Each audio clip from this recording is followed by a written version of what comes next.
तो hello hi नमस्ते सत श्री अकाल केड़ो हाल है कैसा काय और मैं रजत गावड़े फिर से स्वागत करता हूं आपका आनंद मल्लिन एडिशन के एक नई वीडियो के अंदर। तो पिछली बारी हम लोगों ने अभी तक हम फ्लेमिंगो के 2 चैप्टर्स कर चुके हैं। कौन कौन से कर चुके हैं हम लोग द लास्ट सेशन और द लॉस्ट स्प्रिंग के दोनों पार्ट्स हमने अच्छे से कर लिए थे। अब बारी है थोड़ा माहौल को लाइट करने की। मैं लेके आ रहा हूँ विस्टास के पहले 3 चैप्टर्स, उसके बाद हम थोड़ी पोएम्स के ऊपर भी जाएंगे। पर ये जो पहले 3 चैप्टर बहुत इंटरेस्टिंग, बहुत सारी चीजें सीखने वाली है। और जो दूसरा चैप्टर है ना द टाइगर किंग, वो तो बहुत ही ज्यादा अमेजिंग चैप्टर है और जरूर देखना चाहिए। पर पहले हमें चैप्टर नंबर 1 को अच्छे से कंप्लीट कर लेना चाहिए। तो हमारा जो चैप्टर नंबर 1 है विस्टास का द थर्ड लेवल, ये थोड़ा सा साइंस फिक्शन से रिलेटेड है। बहुत मजा आएगा आपको इस चैप्टर के अंदर। एक्चुअल के अंदर कहानी, ये जो चैप्टर है स्टार्ट करने से पहले आपको थोड़ा इंट्रोडक्शन देना जरूरी है, क्योंकि ये कहानी क्या है। एक्चुअल के अंदर ये कहानी एक लड़के की है जो 31 साल का है। लड़का तो नहीं कह सकता मुझे, एक आदमी क्या है जो 31 साल का, उसका नाम चार्ली है। तो ये जो चार्ली बंदा है ना, तो एक दिन ये रेलवे स्टेशन जाता है, ठीक है। अब ये रेलवे से थोड़ा रिलेटेड है। तो एक आर्ग्यू करते हैं कि यार देखो, वो क्या पता क्या कहते हैं, वो कहते हैं कि यार एक पर्टिकुलर रेलवे स्टेशन है जिसका नाम है ग्रैंड सेंट्रल स्टेशन। वो कहते हैं यार ये जो ग्रैंड सेंट्रल है ना, इसके ना 3 फ्लोर्स हैं, लेकिन एक्चुअल के अंदर कितने हैं, 2 ही फ्लोर्स हैं। और वो सारे लोग कहते हैं, जितने भी लोग हैं ना, जितने भी उसके फ्रेंड्स हैं, फैमिली है, वो सारे कहते हैं, क्यों सबको दिख रहा है कि यार 2 ही फ्लोर्स हैं। लेकिन वो क्या मानता है कि वहां पे कितने फ्लोर्स हैं, वहां पे 3 फ्लोर्स हैं। अभी तीसरा फ्लोर क्या है, उस तीसरे फ्लोर का रास्ता क्या था, कैसे खुला उसके लिए वो तीसरा फ्लोर, कैसे उसने टाइम ट्रेवल किया। बहुत ही इंटरेस्टिंग चैप्टर है। एक एक करके इस चैप्टर को पॉइंट्स को अच्छे से डिस्कस करते हैं। बहुत ही मजा आ गया आपको इस चैप्टर के अंदर। ओके, अब यहाँ पे आ जाते हैं the president. Okay, the president of the New York. Okay, तो यहाँ पे प्रेसिडेंट वर्ड किसे रेफर किया गया, हमारे रेल मास्टर्स। ओके, जो रेलवे के जो भी मास्टर्स होते हैं ना, उन्हें रेफर किया गया है। किसे रेफर किया गया है, ये हमारे रेल मास्टर्स को रेफर किया गया है। Okay, okay, the president of, अभी जो है ना द न्यूयॉर्क सेंट्रल, ये क्या है, नेम है रेलवे स्टेशन के। Okay, the New York Central and the New York Haven, the Hartford rail roads, ये सारे के सारे क्या है, ये सारे के सारे नियमित है रेलवे स्टेशन के। विल स्वेयर, वो कसम खा के कहते हैं। ओके, विल स्वेयर मतलब वो कसम खा के कहते हैं किसके ऊपर, ऑन स्टैक। स्टैक क्या होता है, एक बंडल होता है पेजेस का। Okay, of time tables that there are only two, यहाँ पे किस चीज को रेफर कर रहे हैं, जो कि फ्लोर्स के बारे में मैंने बताया था। तो सारे के सारे जितने भी प्रेसिडेंट है ना सारे रेलवे स्टेशन के, वो सभी कह रहे हैं कि यार देखो, ग्रैंड सेंट्रल स्टेशन के सिर्फ 2 ही फ्लोर्स हैं। और वो कसम खा के कह रहे हैं किसकी, स्टैक की। स्टैक किस चीज का, टाइम टेबल का। क्योंकि एक रेलवे स्टेशन के मास्टर के लिए सबसे ज्यादा इंपॉर्टेंट क्या होता है, उसके बंडल्स ही होते हैं जिसके ऊपर टाइम टेबल्स लिखे होते हैं। क्यों, क्योंकि सारे रेलवे तो उसके अकॉर्डिंग ही चल रहे हैं कि कौन सी ट्रेन अभी आने वाली है, कौन सी ट्रेन जाने वाली है। तो उनके लिए सबसे ज्यादा इंपॉर्टेंट वही है। तो वो कह रहे हैं हम अपनी सबसे इंपॉर्टेंट चीज की कसम खा के कहते हैं कि सिर्फ 2 ही स्टेशन है ग्रैंड सेंट्रल स्टेशन के। लेकिन वो बंदे कहते हैं नहीं यार 3 फ्लोर है, वो कहते हैं 2 फ्लोर है। क्या है क्या ये तीसरे फ्लोर का राज। बहुत ही ज्यादा इंटरेस्टिंग चैप्टर है। That there are only 2 floors. तो फिर इसके अंदर क्या गया, बट ऐसे यहाँ पे आई किस चीज को रेफर कर रहा है, हमारे चार्ली दादा को। चार्ली दादा की एज क्या है, 31 इयर्स ओल्ड। ओके, चार्ली दादा की एज क्या है, 31 ईयर ओल्ड। अगर ये एक्सट्रैक्ट के अंदर आ जाता है तो पता होना चाहिए। ओके, बट आई से देयर आर 3, पर मैं तो कहता हूँ कि भैया वहां पे कितने हैं, 3 फ्लोर्स हैं। Because I have been on the third level of the Grand Central station, क्योंकि मैं ग्रैंड सेंट्रल स्टेशन के 3rd फ्लोर तक जा चुका हूँ। वो कह रहे हैं कि भैया मैं तो जा चुका हूँ 3rd लेवल पे ग्रैंड सेंट्रल स्टेशन के ऊपर। अब ऐसी बातें सोच के क्यों हमारे मन में आ रहा है कि क्या बातें कर रहे हैं। वो तो लोग जो उन लोगों से अगर हम देखा जाए, वो अपनी सबसे इंपॉर्टेंट चीज की कसम खा के कह रहे हैं कि सिर्फ 2 ही लेवल है, यानी कि वो तो रोज काम करते हैं, उन्हें तो ज्यादा नॉलेज है। लेकिन ये तीसरा कोई बंदा आके कह रहा है, हमारे चार्ली दादा कह रहे हैं कि वहां पे 3 फ्लोर्स हैं। तो पागलों जैसी बात ही कर रहे हैं। अब उसका भी रिप्लाई भी करता है, हमारे मन के अंदर आ रही है ना बेचारी, पागलों जैसी बातें कर रहे हैं। तो वो कह रही है I have taken the obvious steps. वो कह रहा है जी हाँ, आप मुझे पागल मान रहे हो, मैं चलो कोई बात नहीं, मैंने ऑब्वियस स्टेप्स भी लिया। ऑब्वियस स्टेप्स मतलब मैं मेरे साइकियाट्रिस्ट दोस्त के पास भी गया हूं। साइकियाट्रिस्ट कौन सा होता है, एक पर्सन जो दिमागी रिलेटेड जो बीमारी होते हैं उन्हें ट्रीट करता है, साइकियाट्रिस्ट। अगर आपने डियर जिंदगी मूवी देखी होगी आलिया भट्ट और शाहरुख खान की, तो उसके अंदर जो शाहरुख खान जो थे वो एक साइकियाट्रिस्ट ही थे। Okay, secondary friend of mine among other. अभी सेकेंडरी फ्रेंड का नाम क्या है, सैम। और एक्चुअल के अंदर आपको ये जो सैम है ना, ये लास्ट में बड़ा एंटरटेन करेगा, बहुत मजा आएगा। ये एक्चुअल में ना थोड़ा थोड़ा सस्पेंस बनाए रखो। Okay, among others I told him about the 3rd level of the Grand Central Station and he said it was waking dream with fulfillment। और मैंने उसे बताया, मैंने मेरे एक दोस्त था सैम, जो कि एक साइकियाट्रिस्ट था, दिमाग का डॉक्टर था। मैंने कहा कि भाई देख, मुझे है ना एक क्या नाम है, मुझे मैं 3rd level of grand Central station तक जा चुका हूँ। वो कह रहे हैं कि अब उसने जो साइकियाट्रिस्ट था ना, उसने क्या कहा कि क्या है ये वेकिंग ड्रीम विद फुलफिलमेंट है। मतलब क्या है कि अब देखो इसका मतलब क्या होता है, इसका मतलब एक ऐसी सिचुएशन यानी कि जो हम सोच रहे हैं, हमारी जो सोच है वो हम लोगों को ऐसा लग रहा है कि वो एक्चुअल में हो रहा है। हमारी इमेजिनेशन के अंदर वो एक पर्टिकुलर चीज हो रही है और हमें लग रहा है कि हम एक पर्टिकुलर सिनेरियो के अंदर है। लेकिन वो होते हैं ना खुली आंखों से सपना देखना, कि जैसे अगर आप तारक मेहता देखते होगे तो उसके अंदर भेड़े को बड़े आते हैं, हम खुली आंखों से सपने देखने वाले, तो वही है वो एक्चुअली क्या है, वेकिंग ड्रीम विश फुलफिलमेंट। इनकी जो वो लोग जानते हैं ना, जैसा अभी रिसेंटली जब ये वीडियो अपलोड हो जाएगी तब उस टाइम एक बार थोड़ा तारक मेहता में थोड़ा गाड़ी वाला एपिसोड सा चल रहा है, तो अगर आप देख रहे हो तो सब लोगों ने एक कुछ इनिशियल एपिसोड के अंदर सब लोग क्या कर रहे हैं, सब लोगों को इमेजिन कर रहे हैं ना कि गाड़ी उन्हें मिल चुकी है, तो वो क्या कर रहे हैं, वेकिंग ड्रीम विश फुलफिलमेंट ही तो कर रहे हैं, कि वो सोच रहे हैं कि उन्हें एक पर्टिकुलर चीज मिल चुकी है, यानी कि उनकी पर्टिकुलर विश फुलफिल हो चुकी है, जबकि रियलिटी में वो विश फुलफिल नहीं हुई है। In reality we see something that is okay, that is not there but we want it to happen, यानी कि हम रियलिटी में एक ऐसी चीजों को देखते हैं जो वहां पे है नहीं, पर हम चाहते हैं वो रियलिटी में हो।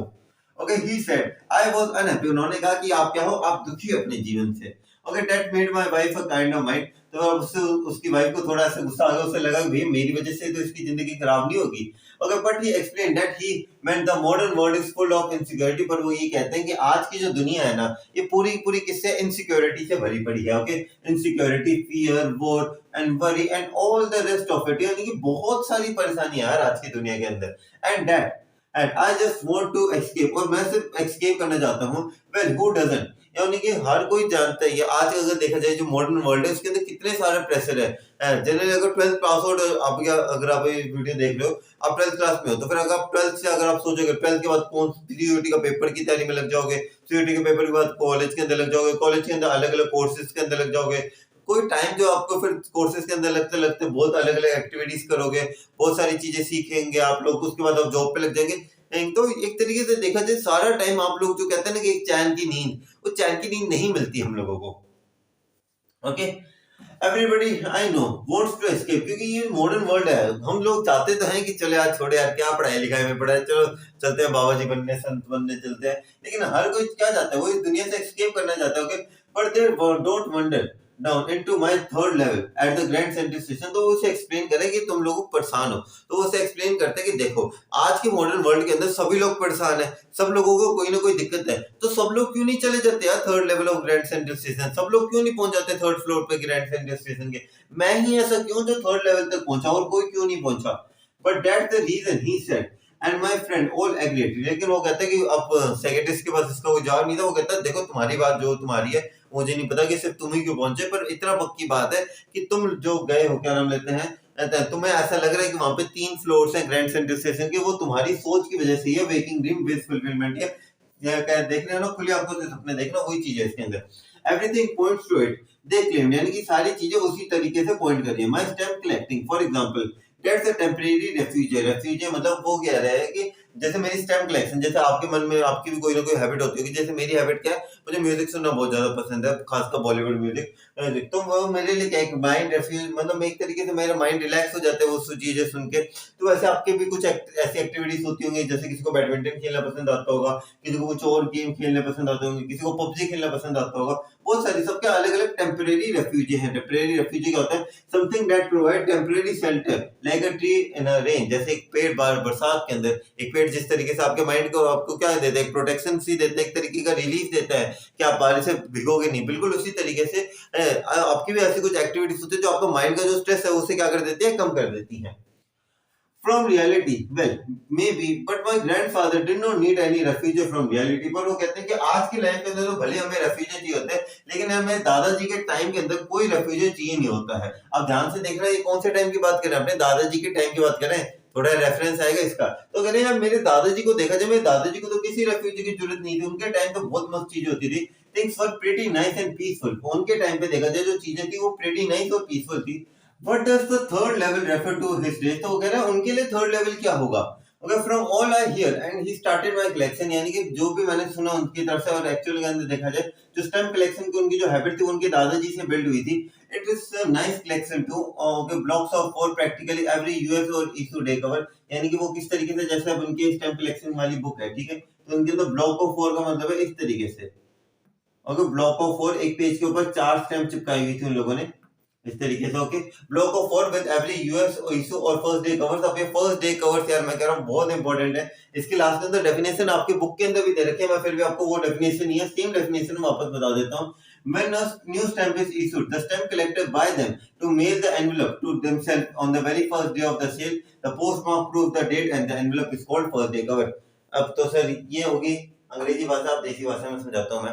अब एक्चुअल के अंदर क्या कहते हैं कि ये जो फर्स्ट डे कवर्स होते हैं, एक्चुअल में क्या होता था कि अब जो भी नई स्टैम्प होती थी ना, तो स्टैम्प कलेक्शन का बहुत ज्यादा एक क्रेज था। तो क्या होता था कि जब जो लोग थे, जैसे अब कोई एक नई स्टैम्प सी रिलीज हुई है, तो वो क्या करते थे, अपने आप को ही एक लेटर जो था, वो अपने लेटर नहीं, एक तरीके से अपने आप को खाली लिफाफा जो था ना, अपने आप को ही वो अपने खुद के एड्रेस पे वो पोस्ट कर देते थे। तो उनका मेन मोटिव क्या था कि अगर हम अपने एड्रेस पे वैसे पोस्ट करेंगे तो क्या होगा, वो स्टैंप लग जाएगी और स्टैंप के साथ साथ वो डेट आ जाएगी, तो फिर एक तरीके से हमारे पास प्रूफ हो जाएगा कि हमने जिस दिन ये स्टैंप रिलीज हुई थी उस दिन की ये स्टैंप है, वो आज तक हमारे पास है। और वो क्या करते थे, स्टैंप निकाल लेते थे और जो खाली कागज होता, वो जो होता था लिफाफा, उसे फेंक देते थे। तो वो जो खाली लिफाफे होते थे ना, जिनके ऊपर स्टैंप जो पहली पहली जो स्टैंप होते थे उन्हें छापा जाता था ताकि वो हमारे पास आए, हम उस स्टैंप को निकाले और जो डेट होगी उसके ऊपर छपी, वो एक प्रूफ था कि हमने जिस दिन रिलीज हुई थी उसी दिन ये स्टैंप हमारे पास थी। तो उन्हीं को क्या कहा जाता है, फर्स्ट डे कवर्स कहा जाता है। And so on president Roosevelt collected stamp, जो उनके प्रेसिडेंट थे रूजवेल्ट, वो भी स्टैम्प कलेक्शन के आदी थे या फिर आदत थी उन्हें भी। You know anyway here's what happened at the Grand Central station. अब पता चलता है कि एक्चुअल में हुआ क्या था ग्रैंड सेंट्रल स्टेशन के ऊपर। तो वही उनकी हमारी बॉलीवुड फिल्मों की कहानी की तरह एक अंधेरी रात थी। तो वही कहते हैं, one night last summer I work late, okay I work late at the office, मैं ऑफिस के अंदर देर तक काम कर रहा था। I was in a hurry to get uptown to my apartment, so I decided to take the subway from the Grand Central station because it was faster than the bus. तो वो कहते हैं कि मैं बहुत ज्यादा जल्दी में था और मुझे मेरे अपार्टमेंट, यानी कि मुझे मेरे घर तक जाना था। I need to reach my apartment, so I decided to take the subway. Subway एक कौन सी जगह होती है, यानी कि सबवे एक ऐसी जगह है जहां से जो सब अर्बन एरियाज के लिए जो ट्रेन है वो लीव होती है। सबवे के अंदर से जाता हूं मैं ग्रैंड सेंट्रल स्टेशन के, because it was faster than the बस, क्योंकि बस से ट्रैवल करने से ज्यादा बढ़िया था कि मैं सबवे से चला जाऊं। ना I don't know why this should have happened to me. अब मुझे नहीं पता कि यार ये पर्टिकुलर जो एक्सपीरियंस था मेरा, कौन सा एक्सपीरियंस आगे बताऊंगा, ये मेरे साथ ही क्यों हुआ। I am just an ordinary guy named Charlie. मैं एक ऑर्डिनरी गाय हूं यार, चार्ली नाम है मेरा, 31 साल का हूं, 31 year old, and I was wearing a tan. Tan का मतलब क्या होता है, ब्राउन। ओके, एक टैन ब्राउन। अब इसका ये जो है ना, ये गार्बेडियन, गार्बेडियन क्या होता है, cloth made out of strong fibre. ये मैं नीचे आपको दिखा देता हूँ किस तरीके का उन्होंने सूट पहना हुआ था। ये आप देख लो ब्राउन कलर के अंदर, ये जो है ना, ये है आपका गार्बेडियन सूट। ओके, तो जैसे उनके अंदर बताया हुआ था, ये बिल्कुल वैसे ही सूट है। ठीक है, आपको इससे समझ में आ जाएगा कि उन्होंने क्या पहना हुआ था। ऊपर वाली चीज पे मत जाओ, ये ऊपर अलग है, ये अलग पिक्चर का एग्जांपल है। उनमें मुझे बंदे की शक्ल पसंद नहीं आई थी, तो मैंने सोचा शक्ल बदल देते हैं। ओके सूट पसंद आ गया था मुझे। तो वो उन्होंने क्या पहना था, टैन कलर का यानी ब्राउन कलर का गार्बेडियन सूट पहना हुआ था एंड अ स्ट्रॉ हैट। अब स्ट्रॉ हैट क्या होती है, ऐसी। तो हमारे चार्ली दादा कुछ इस तरीके से दिखते थे, बस थोड़ा सा इनके ड्रेसिंग सेंस ऊपर नीचे के ऊपर यहाँ से यहाँ तक देख लो, वरना ये होती है स्ट्रो हैट। ओके, क्या होती है ये, एक तरीके की क्या होती है, स्ट्रो हैट होती है। दिख रही है पिक्चर के अंदर अच्छे से, आपको हर एक वर्ड अच्छे से क्लियर हो जाना चाहिए, आपको ऐसा डाउट नहीं रहना चाहिए। Straw hat with a fancy band, I passed a dozen man, यानी कि मैं एक डजन मैन, यानी कि मैं बहुत सारे लोगों को क्रॉस करा था।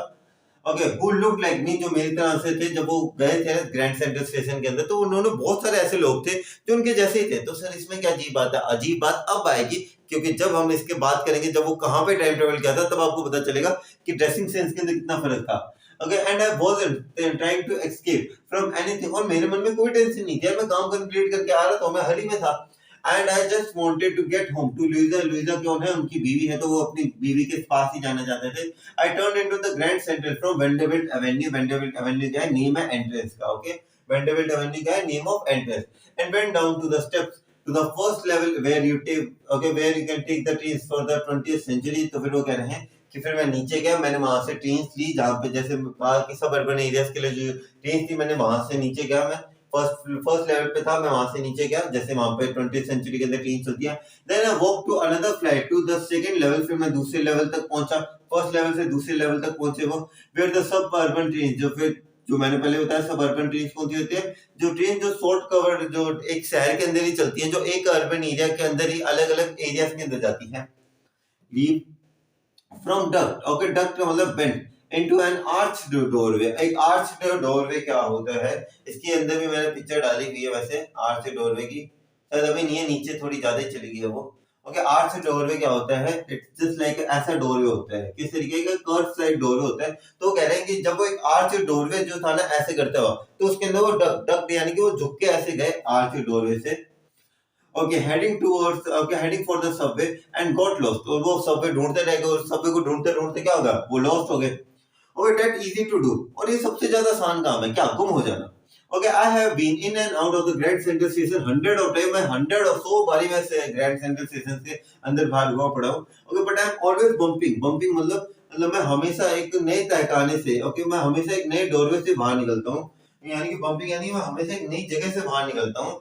The end corridor. Once I got into a tunnel about a mile long and came out of the lobby of the Roosevelt Hotel. यानी कि मैं काफी बार है ना, मैं ग्रैंड सेंट्रल स्टेशन के अंदर है, वो कहते हैं ना इधर उधर निकल जाता हूँ, तो वो भी इधर उधर निकल जाते हैं। तो एक बार वो इधर उधर निकल गए थे और वो कहाँ पे पहुंच गए, लॉबी के अंदर, रूजवेल्ट होटल की लॉबी के अंदर पहुंच जाते हैं कभी कभार। Then okay another time I came up in the office building okay on 46th street 3 blocks away, तो वो एक बार ही काम पे पहुंच गए। ऐसे ग्रैंड सेंट्रल स्टेशन में तो जाते हैं वो, फिर वो इधर उधर भटक के कहीं और चले जाते हैं, कभी कहीं और चले जाते हैं। जैसे एक बार वो एक ऐसी ऑफिस बिल्डिंग के अंदर चले गए थे जो उनके घर से 3 ब्लॉक्स अवे थी। Sometimes I think Grand Central Station is growing like a tree. काफी बार ऐसा लगता है जो ग्रैंड सेंट्रल स्टेशन है ना, वो किस तरीके से मतलब किस तरीके से बढ़ता जा रहा है, एक ट्री की तरह, एक ट्रीज की एक्चुअल में रूट की तरह। जैसे जो ट्रीज की रूट होती है वो क्या होती है, डीपर होती जाती है ना, बिल्कुल वैसे ही है कि ये जो हमारे ये मान लेते हैं ग्रैंड सेंट्रल स्टेशन है, और इसकी भी रूट्स है नहीं अलग अलग डायरेक्शंस के अंदर जा रही है, pushing out new corridor and staircase like root. जैसे रूट्स, जैसे मैंने बताया ना कि रूट्स एकदम स्प्रेड हो जाते हैं, बिल्कुल उसी तरीके से। Okay, there's probably a long tunnel that nobody knows about feeling. यानी कि एक बहुत लंबा सा टनल है जिसके बारे में ज्यादा लोगों को पता नहीं है। It's way under the city right now, on its way to Times Square and maybe another to Central Park. तो कह रहे हैं कि ऐसे बढ़ता जा रहा है और उसने लग रहा है कि नियर बाय फ्यूचर के अंदर एंड ये टाइम स्क्वायर, ये दोनों जगह के नाम है, टाइम स्क्वायर और जो सेंट्रल पार्क है वहां तक भी चीजें पहुंच जाएगी, वहां तक भी इसकी रूट पहुंच जाएगी। यानी कि एक तरीके से कहा गया कि ग्रैंड सेंट्रल स्टेशन के अंदर वो जो उनकी आदत है कि वो गुम हो जाते हैं, कभी कहाँ चले जाते हैं, कभी कहाँ चले जाते हैं। तो कह रहे हैं कि ग्रैंड सेंट्रल स्टेशन एक ऐसी जगह जहां से आप मतलब ऐसी जो जगह है वहां पे आसानी से जा सकते हो। तो वो कह रहे हैं कि ऐसे भी अनदर वो ऐसा लग रहा है कि आने वाले टाइम के अंदर क्या पता ग्रैंड सेंट्रल से एक टाइम स्क्वायर के लिए भी एक रास्ता निकाल दे। तो यहाँ पे थोड़ा सा व्यंग्य किया गया है टाइम हमारे ग्रैंड सेंट्रल स्टेशन के ऊपर। And may be because so many people दो years, okay, so the year Grand Central Station has become an exist way to escape, और इतने साल हो गए ग्रैंड सेंट्रल स्टेशन को, तो ये मेरे हिसाब से एक एस्केपिंग वे है ये। May be that's how the tunnel I got into, may be उसी तरीके से वो टनल जहां से मैं अंदर गया। But I never told my secretaries friend about that idea, और मैंने कभी मेरे सेक्रेटरीज फ्रेंड को उस आइडिया के बारे में नहीं बताया कि इससे हमें ऐसा करना चाहिए कि अभी हम ग्रैंड सेंट्रल स्टेशन को कभी टाइम स्क्वायर जाना चाहिए, कभी सेंट्रल पार्क जाना चाहिए। वो आइडिया जो थे वो मैंने कभी इसके साथ शेयर नहीं करे। The corridor I was in became angling, turning, angling का मतलब है जो कॉरिडोर के अंदर वो चल रहे थे ना, वो सडनली क्या हुआ, एंगलिंग होने लग पड़ा। जो लेफ्ट साइड था ना उसके अंदर वो कॉरिडोर क्या हो गया, स्लाइटली ऐसे होने लग पड़ा। एंड स्लाइटिंग, स्लैंटिंग का मतलब स्लोपिंग, मतलब वो ऐसे तो हो रहा था, साथ साथ वो क्या हो रहा था, ऐसे नीचे की तरफ भी जा रहा था। ओके okay, slanting यानी कि sloping downwards, and I thought that was wrong, और मुझे लगा यार अब कुछ गलत हो रहा है, but I kept on walking, पर मैं चलता रहा। All I could was hear the empty sound of my own footsteps, यानी कि खाली कमरे के अंदर जब वो खुद चल रहे थे तो उन्हें क्या, किसकी आवाज आ रही थी, अपने कदमों की आवाज आ रही थी। Okay and I did not pass a soul, और and I did not pass a soul यानी कि मैंने किसी भी आत्मा, ऐसे नहीं कह रहे कि हम कि मेरे पास से कोई आत्मा नहीं गुजरी, वो कह रहे हैं कि सोल मतलब मैं किसी कोई भी जना जो था वो मेरे आसपास से नहीं गुजरे, यानी कि वो क्या करना चाहते हैं, वो अलोन थे, वो अकेले थे वहां पे। Then I heard that sort of hollow roll, उसके बाद मैंने एक हल्की सी आवाज सुनाई दी, ओके एक छोटी सी आवाज सुनाई दी मैंने, ahead that means open space and people talking, और मैं थोड़ी सी मुझे आवाज सी सुनाई देने लग पड़ी, मुझे लगा यार वहां पे कोई जना बात कर रहा है। Okay the tunnel turn sharp left, और जो टनल थी वो क्या हो गई, एक शार्प लेफ्ट लिया उसने। I went down a short flight of stairs, और मैं नीचे उतरा एक शॉर्ट फ्लाइट होकर थोड़ी सी सीढ़ियों से, स्मॉल नंबर ऑफ स्टेप्स वाली सीढ़ी, यानी कि ज्यादा से ज्यादा 2 या 3 सीढ़ियों के अंदर मैं नीचे उतरा। And I came out of the third level at the Grand Central station, मैं कहां पे आया, थर्ड लेवल पे आ गया ग्रैंड सेंट्रल स्टेशन के। For just a moment I thought that I was back on the second level, और एक moment के लिए तो मुझे लगा कि भैया मैं तो सेकंड लेवल पे ही आ चुका हूं वापस। But I so the room was smaller, पर मैंने एक चीज देखी यार, जो रूम था ना वो जनरली, जो स्टेशन था वो जनरली छोटा था। There were fewer ticket windows and train gates, वहां पे कम टिकट विंडोज थे, वहां पे कम ट्रेन गेट्स थे। And the information booth of the word was made out of wood, यानी कि अभी जो इंफॉर्मेशन वो जो बूथ है, यानी कि जहाँ पे इंफॉर्मेशन आती है वो कैसे, आजकल तो डिजिटल हो चुके हैं, लेकिन पहले क्या होते थे, वुड के जो इंफॉर्मेशन बूथ होते थे उनके ऊपर पिन कर दिया जाता था एक बुलेटिन बोर्ड की तरह। एंड वाज ओल्ड लुकिंग, और पुराने थे। And the man in the booth wore a green eyeshade and long black sleeve protector. और जो वहां पे जो काम कर रहे थे वो लोग, उन्होंने ग्रीन आई सेट्स पहने हुए थे और लॉन्ग ब्लैक स्लीव्स के प्रोटेक्टर होते हैं ना जनरली। कोई लड़कों ने तो नहीं, पर अगर कोई मतलब स्कूटी चलाते वक्त काफी बार आपने देखोगे लड़कियां ऐसे कुछ पहनती होंगी ब्लैक स्लीव्स जैसा, पता नहीं, मुझे तो ज्यादा नॉलेज नहीं है, वैसे आपसे तो ये मेरी थ्योरी है, बाकी आप लोग देख लेना। Okay, the lights were dim and sorts of flickering, जो लाइट थी वो डिम थी और फ्लिकरिंग यानी कि वो जल बुझ रही थी। Then I saw why they opened flame, okay, why they were open flame gas lights, they were brass people, okay, they were brass people spittoons, okay।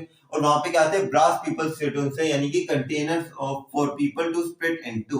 वहां पे क्या थे, ब्रास स्पिटून्स है, पीपल मैंने गलती से डाल दिया इसके अंदर, ओके। वहां पे क्या थे, देयर वर ब्रास स्पिटून्स, यानी कि जो विमल खाते थे उस टाइम पे पता नहीं कौन होंगे इनके ब्रांड एम्बेसडर, तो जो लोग विमल खाते थे तो आजकल के तरह से नहीं कि कहीं पे थूकते, वो ब्रास स्पिटून यानी कि कैसे एक तरीके का एक कंटेनर रखते थे जिसके अंदर वो विमल खाते थे, ऐसे इशारा करते थे, उसके बाद वहां पे थूकते थे। एग्जाम मतलब खाना वो विमल खाते थे, क्या पता अगर अजय देवगन ने पेपर चेक करा वो भी बोले हो चुका आगे।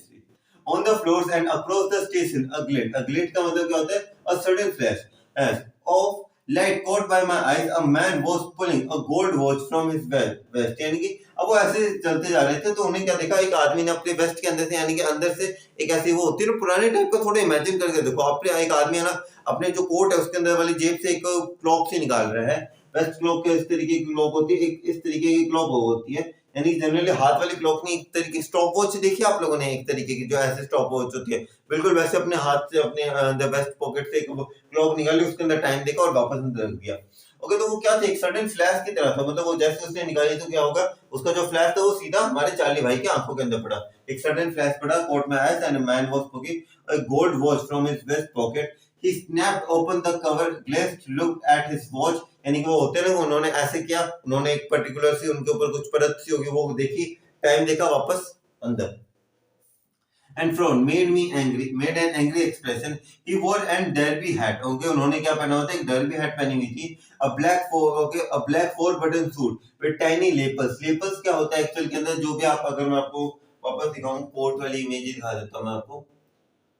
हाँ, ये रहे हमारे भाई के कोट। तो लेपर्स क्या होते हैं, ये आप देख रहे हो, ये जो होते हैं ना कवरेज, यानी जब भी आप कोट देखते हो तो उसके जो यहाँ पे कैसे होता है ना, ऐसे करके जो होता है, उन्हें लेपर्स कहा जाता है, उन्हें क्या कहा जाता है, लेपर्स कहा जाता है। इस भाई ने है ना, हाँ ये देखो, ये लेपर्स ही है ना, ये इस भाई ने जो कोट पहने हुए ना और नीचे वाले भाई, दोनों भाइयों ने जो कोट पहने हुए ना, ये क्या है, ये लेपर्स ही तो है। आपके जो भी ब्लेजर पहनते हो तो उनके अंदर क्या होते हैं, जो इस तरीके की जो फोल्डिंग्स होती है ना, उन्हें ही लेपर्स कहा जाता है, उन्हें क्या कहा जाता है, लेपर्स कहा जाता है, यानी कि इन्हें कॉलर्स ऑफ अ ब्लेजर की जो कॉलर्स होते हैं, and okay, and had a big black hand beer mustache, hand okay, handlebar mustache क्या होते हैं, handle, these are the handlebar mustache, okay, ये हमारी हैंडलबार मुस्टैच होती है, मस्त है ना, मेरे नहीं आती दाढ़ी, चलो कोई बात नहीं। तो ये आती है हमारे पास हैंडलबार मुस्टैच, उस बंदे को सॉरी, उस बेचारी की मूंछें हमने पर्पल कलर की कर दी, तो उनकी क्या थी, हैंडलबार मुस्टैच थी, मतलब वो थोड़ी देसी जाटो टाइप मूंछें थी उनकी।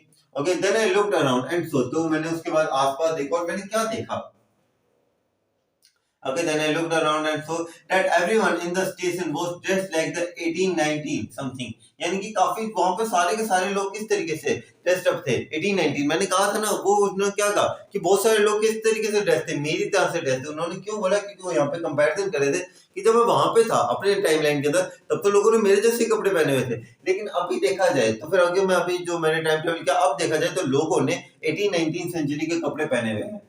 Okay, I never saw many beard sideburns, sideburns क्या होते हैं, जो साइड वाली मूछें होती हैं, काफी लोगों की ऐसे ऐसे मूछें होती है, वो मूछें नहीं, दाढ़ी होती है, वो मूछें नहीं रखते, यहाँ से तो उनका वो पूरा क्लीन से होता है, यहाँ से जो दाढ़ी आती है वो काफी लोगों को आप देखते हो वो सिर्फ यहाँ से दाढ़ी रखते थे। ओके, साइडबर्न्स उन्हें कहते हैं, and fancy mustaches in my life, मैंने पहली बार देखी थी इतनी ज्यादा fancy mustaches. Okay, a woman walk in the train, okay, train gate, एक वुमन आती है, she wore a dress white lack of mutton sleeves, और मटन स्लीव्स क्या होते हैं, इसके अंदर है ना बहुत ज्यादा ओल्ड फैशन की बात करें तो आपको ऐसे समझ में आ जाएगा, ये होते हैं मटन स्लीव। आप ये ड्रेस देख रहे हो ना, तो ये कुछ इस तरीके से, जैसे ये तो नॉर्मल अगर ड्रेस हो जाती है, ओके, ये नॉर्मल अगर ड्रेस है ना, तो यहाँ पे क्या थे, ऐसे ऐसे कर करके, एक आपने शार्क टैंक का एक एपिसोड देखा होगा ना, उसके अंदर भी ऐसी कुछ सीरीज थी जिसमें वो किंग ग्रोवर सर कहते हैं कि अनुपम मित्तल ये पहन के देखेंगे तो वो हमें वो कौन से मूवी के, वो सहनसा मूवी के वो अमिताभ बच्चन टाइप लगे, आपको थोड़ा सा अगर देखा हो तो उसके अंदर भी मटन स्लीव्स का थोड़ा जिक्र था। Okay, leg of mutton fleece and skirts earth to the top of her high button shoes, back of her। ये सारे वैसे एग्जाम में आएगा नहीं कि उन्होंने किस तरीके से ड्रेस थे, लेकिन एक तरीके से आपकी इमेजिनेशन पावर को देखने के लिए किया गया ताकि आप इमेजिन कर सको, आप इस चैप्टर के अंदर इंटरेस्ट ले सको। Of her out on the track, I caught a glimpse। A glimpse मतलब मैंने एक झलक सी देखी of a locomotive। Locomotive क्या होता है? रेलवे का इंजन होता है। A very small और Curie and Ice। Curie और Ice क्या है? नेम है कंपनी का। जो जिस इंजन की बात कर रहे हैं ना, रेलवे इंजन की, उस रेलवे इंजन की कंपनी का नाम क्या था? Curie and Ice। Locomotive with the funnel shaped stack. Funnel shaped stack का क्या मतलब होता है? देखो इस चैप्टर के अंदर आप देख रहे हो कितने सारे डिफिकल्ट वर्ड मीनिंग्स है और कितना ज्यादा टफ तो नहीं कह सकता इस चैप्टर को अंदर, लेकिन इस चैप्टर थोड़ा समझने में थोड़ा डिफिकल्ट लगता है। तो आपको मैं एडवाइस भी करूंगा, एक बार इस चैप्टर को कर लो, एक बार तो 1 की स्पीड पे देखो, बाद में दूसरी बार 2 की स्पीड पे देखना, क्योंकि चैप्टर तभी क्लियर होता है। मैंने भी पहली बार पढ़ा था चैप्टर, मुझे भी क्लियर नहीं था, जब दूसरी बार पढ़ते हैं तब ये चैप्टर बहुत अच्छे से क्लियर हो जाता है। अ फनल शेप्ड स्टैक यानी कि एक tall chimney, and then I knew to make sure I walked over the newsboy and glanced at the stack of the newspaper at his feet। तो मुझे पता नहीं था, and then I knew to make sure, मैं ऐसे sure होना चाहता था कि यार ये सारे लोग 18th सेंचुरी टाइप क्यों डिजाइन मतलब कपड़े पहन चुके हैं। तो वो एक न्यूज़पेपर बॉय के पास गए, उन्होंने वहां से न्यूज़पेपर देखा और न्यूज़पेपर में उन्होंने क्या देखी, सडनली सबसे पहले क्या देखता है इंसान ऐसी सिचुएशन में? डेट देखी उन लोगों ने। It was the world. अब ये कहा था द वर्ल्ड नाम का न्यूज़पेपर था। द न्यू वर्ल्ड क्या नेम ऑफ न्यूज़पेपर है। एक्चुअल के अंदर जब वो बात कर रहे थे तब तक न्यूज़ जो था, द वर्ल्ड जो न्यूज़पेपर था वो प्रिंट होना बंद हो चुका था। And the world hasn't been publish for year. जैसे उसी बात इन्होंने कर दी, मेरी लाइन पता नहीं कहां से इन्हें पता चल जाती है। तो वो कह रहे हैं कि ये जो वर्ल्ड था वो भी काफी टाइम से पब्लिश नहीं हुआ था। The leading story said something about the president Cleveland. तो फिर उस टाइम के जो प्रेसिडेंट थे क्लीवलैंड, उनके बारे में कुछ कहानी बताई गई थी उसके अंदर। And I have found that the front page since in the published library files and it was printed। अब उनके ऊपर डेट क्या लिखी हुई थी? जून 11 1894। यानी कि उन्होंने कहां पे टाइम ट्रेवल कर चुके हैं? वो कहां पे पहुंच गए हैं? 11 जून 1894 के अंदर वो पहुंच चुके हैं। Turn towards the ticket window, knocking that here on the 3rd level at the Grand Central Station। तो उन्होंने देखा कि अच्छा भैया आज मतलब इन्होंने आपको तो समझ में तो आ चुका था यार, मैं ग्रैंड सेंट्रल स्टेशन के अंदर जो है मैं 3rd लेवल पे टाइम ट्रेवल कर चुका हूँ। और आज की डेट जो यहाँ पे बताई हुई है वो कौन सी थी? जून 11 1894। तो वहां पे वो टर्न करे on the 3rd level at the Grand Central station. तो उन्होंने उनके मन में पता क्या है, क्या दिया, मैं अभी टाइम ट्रेवल कर चुका, एक्साइटेड हो गया ना बंदा। वो कहता है चलो मैं टिकट काउंटर जाता हूँ, सबसे पहले है ना यहाँ पे मैं मेरे दादाजी से मिलता हूँ। तो उन्होंने क्या किया, टिकट काउंटर गए और अपने दादाजी का जो घर था वहां के उन्होंने टिकट लेने के लिए चले गए। Okay, I could buy the ticket. Okay, I could buy ticket that would take me and Louisa anywhere in the United States we wanted to go in the year 1884 and I wanted to ticket to Galesburg, Illinois। तो Galesburg Illinois क्या थी? उनके दादाजी का रहने का जगह ही थी। तो कह रहे हैं कि अब उन्हें मन में आ गया कि अगर आप सोचो कि आप अगर ऐसे टाइम लाइन के अंदर पहुंच जाओ जहाँ पे मतलब बहुत ही पुराने टाइम लाइन के अंदर, आपके मन में क्या होगा, मैं मेरे रिलेटिव से मिलाता हूँ, यही होगा ना, जो क्या पता अभी इस दुनिया में हो या ना हो। तो इसके मन में आया कि चलो मैं मेरे दादाजी के घर चलता हूँ गेल्सबर्ग, इलिनॉइस के अंदर। तो उन्होंने 2 टिकट लेने की सोची। Have you ever been there? तो अब हमसे पोएट जो है वो हमारे पोएट नहीं, हमारे जो राइटर है वो हमसे पूछते हैं क्या आप कभी गेल्सबर्ग इलिनॉइस गए हो? अब वो अपने जो गेल्सबर्ग इलिनॉइस अपने दादाजी के घर का डिस्क्रिप्शन देते हैं। It's a wonderful town still. अभी भी वो बहुत बढ़िया जगह है। Big old frame houses, huge lawn, tremendous trees whose branches meet overhead. यानी कि वो अब यहाँ पे क्या कहना चाहते हैं, जो गेल्सबर्ग है उनके अंदर ऐसे बड़े बड़े पेड़ हैं जिनके जो ब्रांचेस है वो एक तरीके से स्प्रेड है। तो फिर वो क्या है, जो एक पेड़ की ब्रांचेस है वो दूसरे पेड़ की ब्रांचेस है वो इस तरीके से अटैच हो जाती हैं और वो क्या कर देती है, एक तरीके से जो स्ट्रीट है उसे क्या प्रोवाइड कर देती है, एक रूफ सी प्रोवाइड कर देती है। ओके, उस ब्रांचेस मीट ओवरहेड, जिनकी जो ब्रांचेस है वो मीट करती है ओवरहेड और वो क्या कर देती है, रूफ कर देती है स्ट्रीट को। And in 1894 summer evening, okay, और 1894 के अंदर जो समर इवनिंग से for twice as long as the people sat on their lawns। Okay, तो फिर वो कह रहे हैं कि 1894 के अंदर जो समर इवनिंग्स थे वो ट्वाइस एज लॉन्ग, यानी कि वो बहुत ज्यादा लंबी होती थी। And people set out in their lawns, और लोग आराम से अपने लॉन्स के अंदर बैठते थे। द मैन स्मोकिंग सिगार, जो मैन थे वो सिगार स्मोक करते थे। एंड टॉकिंग क्वाइटली, और आराम से बात करते थे एक दूसरे से। द वुमेन वेविंग पान, यानी कि जो एक तरीके से जो वुमेन थी वो क्या करती है, पान एक तरीके की लीव है, मैं आपको दिखा देता हूँ, ये रही। तो ऐसे जो पत्ते जो होते थे पान, उससे अपने आप को वो हवा देती थी। ओके, नेम ऑफ ट्री, जो पान जो की जो लीव्स थी, ओके, लीफ फैंस बनाती थी, उनसे अपने आप को हवा देती थी। विद फायर फ्लैश, या फायर फ्लैश का मतलब जुगनू मतलब काफी का नाम भी होता है, काफी जुगनू। ओके, पर जहाँ पे बात की गई विद फायर फ्लैश यानी कि जुगनू, आप देखे होंगे, अगर नहीं देखे तो मैं आपको दिखा देता हूँ। जुगनू एक इंसेक्ट होते हैं, मैं ऊपर, हाँ ये रहे, ये रहे जुगनू इंसेक्ट्स। तो फिर ये जो इंसेक्ट्स हैं ये क्या है, एक तरीके से देखा जाए एक ऐसे इंसेक्ट्स है जो मतलब लाइट ग्लो करते हैं, जिनसे अगर रात को देखा जाए तो बहुत ही खूबसूरत सा दृश्य बनते हैं इनका। अगर आपने डोरेमोन देखा होगा तो उसके अंदर तो बहुत बार आते हैं। ओके, जुगनुओं के बारे में। Okay, all around. Okay, okay, 4 5 friends all around in a peaceful place. Okay, so we're all around in a peaceful place. To be back there with the first World War, still 20 years off, and the World War. Okay, and the World War second. यहाँ पे second है वो. Okay, World War second और 40 years in the future. यानी कि वो कह रहे हैं कि जो क्या नाम लेते हैं वो एक ऐसी स्टेट के अंदर है जहाँ पे आने वाले 20 साल बाद वर्ल्ड वॉर 1 होगा, और उसके वर्ल्ड वॉर 1 के 40 और उसी टाइमलाइन के अंदर उसके 40 साल बाद क्या होगा, वर्ल्ड वॉर सेकंड होगा। तो कह रहे हैं कि एक तरीके से देखा जाए वो पीसफुल जगह, उन्हें अभी भी वॉर की कोई चिंता नहीं है। Okay, I wanted 2 tickets for that, और मुझे वहां के लिए जाने के लिए क्या चाहिए थे, 2 tickets चाहिए थे। Okay, I want 2 tickets for that. The clerk figure the fair, और जो क्लर्क था, क्लर्क यानी कि जहां पे वो रेलवे मैंने बताया था ना, अभी वो कहां पे गए थे, टिकट बूथ पे ऊपर ही तो गए थे। तो वहां पे जैसे वो टिकट बूथ के ऊपर गए तो उन्होंने देखा, okay, the clerk figure the fair, उन्होंने देखा कि भैया अच्छा तुम्हारे इतना फेयर बनता है। ही ग्लेंस, ग्लेंस मतलब उन्होंने देखा, looked at the fancy, okay, he looked at the fancy hat band, okay, तो उन्होंने देखा जो हैट बैंड थे उनके, क्यों वो एक तरीके से डिफरेंटली ड्रेस थे। But he figure the fair and okay and I had enough for the two, okay, coach ticket. तो वो कहते हैं कि मेरे पास इतना पैसा तो था कम से कम कि मैं भैया 2 टिकट तो ले ही सकता था। अब देख लो एक्चुअल के अंदर वो क्या करना क्या चाहते थे, एक्चुअल के अंदर वो ट्रैवल करना चाहते थे अपने वहां पे, एक्चुअल के अंदर ट्रैवल करना चाहते थे अपने दादाजी घर पे। तो कह रहे थे कि जनरली मेरे पास इतना पैसा तो था यार कि मैं वहां पे मैं अपनी 2 टिकट तो ले ही सकता हूँ। अब बात यहाँ पे फर्क है सर, उस टाइम की जो करेंसी थी तो आज की जो करेंसी है, दोनों में फर्क है। मैंने कहा बिल्कुल सही है। तो वो जैसे करेंसी लेने गए ना, तो अब उन्हें थोड़ा सा वैसे देखने लग पड़े। अब वो अपने क्या थे, वो गिनती कर रहे थे नोटों की, अच्छा इतने पैसे चाहिए, ठीक है मैं नोट निकाल रहा हूँ। अब वो बंदा सोचे कि अच्छा बेटा हमें बना रही है, अच्छा ये पैसे हमें देगा तू, वैसे देख रहे थे वो, उनके मन में आ गया चलो कोई बात नहीं अभी देखते हैं। तो वो एक तरीके से पूछ ही लेते हैं, आप मुझे बेवकूफ बनाना चाहते हो? कहते हैं नहीं, क्यों? क्योंकि ये नोट तो एग्जिस्ट ही नहीं करते।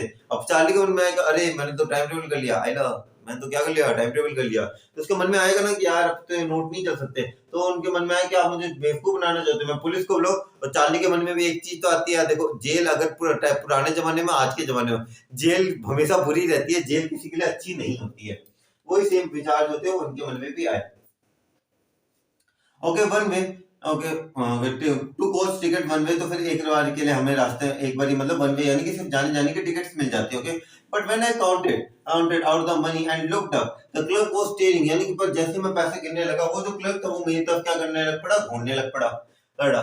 Okay, looked at me, he noted at the bills, okay, that is money mister. तो वो कहने कि देखो भैया ये पैसा नहीं है, आप ये जो पैसे देने दे रहे हो ना वो पैसा नहीं है। he said, and if you are trying to skin मतलब अगर आप मुझे बेवकूफ बनाना चाहते हो, मुझे ठगना चाहते हो, you won't get very far, तो फिर तुम बहुत दूर तक नहीं जा सकते हो। And he glanced at the cash drawer beside me, और उससे क्या था, अब जनरल बंदे को क्या होगा कि अगर ये डाकू कोई है तो फिर वो क्या था, अपने पैसों को छुपा रहा होता है। जो डेस्क ड्रॉवर थे जहाँ पे वो सारे पैसे कलेक्ट करता था, अब उसके ऊपर वो एकदम उसे छुपा के रखता था। Okay, of course the money was old style bills, पर जो पैसा उन्हें जो चाहिए था वो कैसे चाहिए था, ओल्ड स्टाइल बिल्स के अंदर चाहिए था। Half again as big as the money we use nowadays, यानी कि जो हम जो पैसे यूज करते हैं तो वो बहुत ही ज्यादा मतलब वो पहले छोटे हुआ करते हैं, पहले की मनी जो थी वो बड़ी साइज के अंदर हुआ करती थी, एंड डिफरेंट लुकिंग, और अलग भी दिखती थी। I turned away and got out fast, मैं बाहर निकला इन सबसे, कि मुझे लगा भैया अगर पुलिस को बुला लेगा तो गलत नहीं होगा। There's nothing nice about jail even in 1894, वही सेम जोक्स ये मेरे जैसे ले लेता है, पता नहीं कहां से इसे मेरा डाटा मिलता है। वो कह रहे हैं कि भैया जेल तो 1894 वाले बच्चे नहीं है, and that wasn't that, okay, और वो वहां पे मुझे नहीं मिला। I left the same way I came, और मैं जिस रास्ते से आया था मैं उसी रास्ते से वापस अपनी टाइमलाइन के अंदर वापस चला गया। ओके, सपोज, उसके बाद वो कहते हैं next day during lunch hour I drew $300 out of the bank. तो फिर नेक्स्ट डे अगले दिन वो लंच पीरियड जब उनका लंच हो रहा था तो उन्होंने क्या किया, उन्होंने जो उनके पास $300 थे, कितने डॉलर थे उनके पास, $300 जो थे उनके बैंक अकाउंट के अंदर, उन्होंने 300 के $300 निकाल दिए, नियरली ऑल वी हैड, जो भी उनके पास था, and brought old style currency that were really, okay, that really worried my secretaries friend, और जिससे उनका जो सेक्रेटरीज फ्रेंड था वो बहुत ज्यादा घबरा गया कि भाई ये क्या हो गया, इसने $300 विड्रॉ कर लिया, कि उस टाइम $300 आज भी बहुत बड़ी बात है, उस टाइम तो और भी बड़ी बात होती थी। Okay, and you can buy old money at almost any coins dealer, but you have to pay a premium, यानी कि एक एक्स्ट्रा अमाउंट देनी पड़ती है। लेकिन वही बात है, आप जो ओल्ड स्टाइल करेंसी है उन्हें ले तो लो, लेकिन वही बात है, कोई सलमान भाई का जो यहाँ पे काम नहीं आता। मैंने देखी है अभी थोड़े टाइम पहले किसी का भाई किसी की जगह कि वो एंटीक तोड़ देते हैं, तो फिर ये क्या था? अच्छा, मुझे लगा नया ही था, 400 साल पुराना था, मतलब जो वही बात है इसके अंदर भी। Okay, you can by old money at almost any coins dealer, तो आप ओल्ड मनी तो कहीं से भी ले सकते हो, लेकिन आपको उसके पीछे कुछ प्रीमियम देना पड़ेगा। तो फिर ऐसे नहीं कि आप $300 दो तो आपको $300 ही मिलेगा, आपको कुछ अमाउंट तो मिलेगी। Okay, my $300 brought less than 200 in old style currency. मेरे जो $300 थे उन्होंने मुझे $200 से भी कम की अमाउंट दिलवाई। Okay, but I did not care, क्योंकि मैं इसके बारे में ज्यादा मैंने सोचा नहीं। Eggs were 13 cent a dozen in 1894। उन्होंने हिसाब लगा के बैठा था कि भाई जो अंडे हैं वो 13 सेंट्स है एक डजन के लिए, तो फिर वो आसानी से गुजारा कर लेंगे। Okay, but I have never again found the corridor that leads me to the third level at the Grand Central station. पर उस दिन के बाद से मैं आज तक मुझे वो लेवल मिला ही नहीं कि जहां से मैं ग्रैंड सेंट्रल स्टेशन जा सकूं। Although I have tried often Luisa was pretty worried. Okay, मैंने बहुत बार कोशिश करी, जो उनकी बीवी थी लुइजा, वो भी उनके बारे में बहुत ज्यादा वरीड थी। I told her all this and did not want me to look for the third level anymore. और वो बीवी थी तो फिर वो भी चाहती थी कि अब मेरा पति ज्यादा परेशान ना हो, तो वो भी अब इसके बारे में इनके ज्यादा सपोर्ट में नहीं थे, और वो कहती थी अब तुम्हें इसके बारे में ज्यादा देखना नहीं चाहिए। And after a while I stopped, उसके बाद मैंने एक बार के लिए मैंने छोड़ दिया। And back to the my stamp, और मैं मेरी स्टैम्प कलेक्शन पे वापस चला गया। But now we have we were both looking every weekend because now we have a proof that the third level is still there। लेकिन हम थोड़े टाइम बाद हम वापस लग गए थर्ड लेवल की खोज के अंदर। क्यों लग गए? क्योंकि उनके पास एक प्रूफ आ चुका था कि थर्ड लेवल रियल में था। प्रूफ क्या था? My friend Sam. सैम पता चल गया कौन? साइकियाट्रिस्ट। मैंने कहा था आएगा वापस, क्या है सैम। ओके, सैम भी ना डिसअपीयर्ड, वो अचानक से गायब हो गया। Nobody knew where, but I sort suspected because Sam is a city boy and I used to tell him about the Galesburg। लेकिन सैम अचानक से गायब हो गए। लोग ऐसे अफरा तफरी में, भैया सैम गया कहाँ, दिमाग का डॉक्टर कहाँ गया। और एक तरीके से हमारे जो चार्ली भाई थे उन्हें थोड़ा सा शक हो गया कि भैया मैंने है ना सैम को बहुत बारी अपने गांव के बारे में बताया, मेरे दादाजी के गांव के बारे में, और वो भी कहीं ना कहीं इन सारी चीजों को लेकर बहुत ज्यादा एक्साइटेड था। I went to the school there, मैं वहां पे I went to the school there and he always said, मतलब वो कह रहे हैं मैं मेरे गांव जो था गेल्सबर्ग, वहां पे मैं स्कूल जाता था, वहीं पे मेरा स्कूल था। And he always said he like the sound of the place, और वो हमेशा कहता है यार मुझे भी ऐसी किसी जगह पे जाना है। And that's where he is all right. तो उन्हें समझ में आ गया भैया वो 1894 में चला गया। कैसे चला गया? जैसे वो गया था, by the way of third level यानी कि थर्ड फ्लोर के थ्रू चला गया था इन 1894 because one night fusing with my stamp collection I found. यानी कि एक दिन क्या हुआ कि एक दिन वो अपने स्टैम्प कलेक्शन के साथ, मतलब फ्यूजिंग यानी कि वो अपने स्टैम्प कलेक्शन को देख रहे थे, तो उनके साथ एक बड़ा सा वियर्ड से एक्सीडेंट हुआ। इंसिडेंट हुआ। Okay, what first day cover. Okay, जो मैंने फर्स्ट डे कवर इज तो आपको पूछे क्या क्या आपको पता है फर्स्ट डे कवर क्या होता है? मैंने आपको पहले भी एक्सप्लेन किया हुआ है। बुक इस लैंग्वेज के अंदर क्या देखते हैं, क्या कहा गया है। अगर मैंने न्यू स्टैम्प इशूड, जब भी कोई नई स्टैम्प इशू की जाती है, the stamp collector buy some and use them to mail an envelope to themselves on the very first day of the sale. तो फिर जैसे मैंने कहा कि वो क्या होता है, जैसे वो स्टैम्प आती है पोस्ट मार्क से, वो क्या हो जाता है, डेट कंफर्म हो जाती है और वो खुद को भेज देते हैं, खाली एनवेलप भेजते हैं। Okay, and the postmark proves the date, the envelope is called first day cover, they are never open. उन्हें ओपन ही नहीं किया जाता कि उन्हें ऐसे कि खाली पड़े हैं। Okay, you just put blank paper in the envelope। आप एनवेलप के अंदर क्या होता है, खाली पेज भर देते हैं हम उसके अंदर। Okay, that night among my oldest first day covers I found one of the cover that should not be there। तो एक दिन मैं अपने स्टैम्प कलेक्शन के अंदर पुराने जो हमारे जो थे स्टैम्प्स थी जो मैंने कलेक्ट करी थी, वो कुछ पुरानी स्टैम्प्स को देख रहा था और मेरे पास एक ऐसी स्टैम्प आई जो वहां पे नहीं होनी चाहिए थी। अब ऐसी कौन सी स्टैम्प है जो वहां पे नहीं होनी चाहिए थी? Okay, but there it was, पर वहां पे एक ऐसी स्टैम्प थी जो वहां पे नहीं होनी चाहिए थी। It was there because someone had mailed it to my grandfather at his home in Galesburg। क्योंकि किसी ने वो जो स्टैम्प थी वो मेरे दादाजी को भेजी थी, लेकिन अचानक से कैसे प्रकट हुई? Okay, that's what the address on the envelope said. Okay, क्योंकि जो एनवेलप के ऊपर एड्रेस था वो तो ये कहता था, and it had been there since July 18 1894। यानी कि और ये कब थी? वो कब गया था? जून 11 को। और ये कब की बात है? जुलाई 18 1894। The postmark showed yet I did not remember it at all। तो पोस्टमार्क तो ये दिखा रहे थे पर मुझे फिर भी याद नहीं आ रहा था। अगर आप सोचो आपके पास ऐसी कोई चीज आ जाए जो आपके पास पहले से नहीं थी, आप सोचोगे नहीं यार ये चीज मेरे पास पहले थी या नहीं थी, या अचानक से कैसे प्रकट होगी, वो इसके मन में आने लग पड़ा। The stamp was 6 cent dull brown with a picture of President Garfield। Naturally, when the envelope came to my grandfather in the mail, it went right into the collection and stayed there। तो फिर generally क्या हुआ, जैसे वो जो stamp collection जो था जो स्टैम्प कलेक्शन वाला जो बॉक्स था, जैसे उनके दादाजी के पास आई थी जो एनवेलप आया, तो दादाजी ने देखा अच्छा ये तो फर्स्ट डे कवर है, तो इन्होंने अपनी स्टैम्प कलेक्शन के अंदर उसे जोड़ दिया। till I took it and opened it। तो यानी कि तब तक वो जो था 1894 से अब तक वो जो लेटर था वो बिल्कुल सेफ ही था, उन्हें खोला भी नहीं था। The paper inside wasn't blank, पर जो पेपर था उसके अंदर वो ब्लैंक नहीं था। आई रीड इट, तो मैंने उसे पढ़ा, तो फिर उन्होंने सबसे पहले एड्रेस दिया गया है गेल्सबर्ग इलिनॉइस का, जुलाई 1894। अब यहाँ से अब ये कौन लिख रहा है ये लेटर? सैम लिख रहा है ये लेटर। किसे लिख रहा है? हमारे चार्ली दादा को। तो वो क्या कह रहे हैं? Charlie I got to wishing you that you were right. वो कह रहे हैं कि चार्ली तुम सही थे, चार्ली मेरे भाई तुम एकदम सही थे। वही कह रहे हैं Charlie you were absolutely right, then I got believing you were right, and Charlie it's true, I found the third level, I have been there for 2 weeks, मुझे 2 हफ्ते हो चुके हैं यहाँ पे रहते हुए, and right now down the street at the day at the Delhi someone is playing a piano and there's all out on the front of और स्पोर्ट्स, यानी कि स्मॉल एरिया के सामने सारे लोग बैठे हैं, गाना गा रहे हैं, सिंगिंग नेली होम, एक गाने का नाम है, एंड आई एम इनवाइटेड और फॉर द लेमनेड, मैं वहां पे नींबू पानी के लिए मुझे बुलाया गया है। Come on back Charlie, you and Luisa keep looking till you find the third level. तो आपको पता चला वो क्यों वापस थर्ड लेवल को देखने लग पड़े, क्योंकि उनके पास एक चिट्ठी आ गई थी अपने फ्रेंड सैम की। क्योंकि सैम ने क्या किया था, सैम ने भी टाइम ट्रेवल किया। तो सैम जैसे उसके दादाजी के टाइम के अंदर पहुंचा, तो उसने क्या किया, तो उन्होंने एक लेटर लिखा अपने दोस्त के दादाजी को, उन्होंने पोस्ट कर दिया। उन्हें भी पता था वो भी स्टैम्प कलेक्शन के शौकीन है, तो उन्होंने सीधा स्टैम्प कलेक्शन के अंदर रख दिया। अब वो लेटर जो था वो टाइम बाय टाइम ट्रेवल करता रहा और अब पहुंच गया ये हमारे चार्ली दादा के पास। Keep looking for it till you find the third level. वो कहता है जब तक तुम्हें थर्ड लेवल नहीं मिलता तब तक तुम ढूंढते जाओ। इट्स वर्थ इट, यानी कि सच्ची में बहुत बढ़िया है। बिलीव मी, ओके, मुझ पर भरोसा करो। The note signed, okay, the note is signed Sam, तो सैम उस नोट को साइन करता है। At the stamp and the coin store I go to find, I found that the Sam and brought $800 worth of old style currency. तो अगले दिन जब वो वापस जाता है तो उसे पता चलता है कि सैम ने जैसे उसने तो $300 निकलवाए थे, सैम उसके बाप निकला वो तो $800 निकलवा चुका था। That ought to send him to a nice little hay का मतलब होता है ड्राई ग्रास जो होती है फीड एंड ग्रेन बिजनेस, यानी कि जो सूखे ग्रास का जो बिजनेस होता है ना, कुछ इस तरीका जैसा आप इमेज में देख सकते हो ना, सूखी ग्रास का जो बिजनेस होता है वो वहां पे कर रहा है। He always said that what he really wished could do and suddenly he can't go back to his old business। यानी कि वो कह रहा है सेक्रेटरीज तो मैं नाम का था, मुझे मजा नहीं आता था सेक्रेटरीज के अंदर, मुझे बिजनेस करने में बहुत मजा आएगा। Not in Galesburg Illinois in 1894 his business why Sam was a secretaries. तो लास्ट में एक सवाल पूछेगा कि सैम सेक्रेटरीज क्यों था? सेक्रेटरीज तो वो थे ना जो ऐसी दिमाग की दिक्कतों को सही करते हैं। वो तो अब वो अगर ये बात किसी को बताए तो वो खुद ही मानेगा कि यार ये तो खुद दिमाग का डॉक्टर है, इसे तो किसी और दिमाग के डॉक्टर की जरूरत है।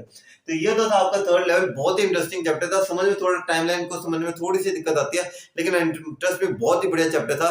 तो ये तो हमारा था चैप्टर नंबर 1 विस्टास का। अगले बार हम करने वाले हैं चैप्टर नंबर 2। तो till then do whatever you want to do man, but don't trouble your माता पिता एंड भारत माता। यहाँ पे मेरी इंस्टाग्राम की आईडी का लिंक आ चुका है, वहां से आप इसे डाउनलोड कर सकते हैं। और साथ ही साथ प्लीज लाइक कर दीजिएगा। अभी हम 245 सब्सक्राइबर्स के ऊपर है, आपका प्लीज सपोर्ट दिखाइएगा। हम 300 या फिर आपका आशीर्वाद है तो हम जल्द से जल्द हम 1000 सब्सक्राइबर को हिट करें। प्लीज आप लोगों का आशीर्वाद दीजिएगा, आप लोगों का सपोर्ट दिखाइएगा। Till then do whatever you want to do man, but don't trouble your माता पिता एंड भारत माता। जय हिंद।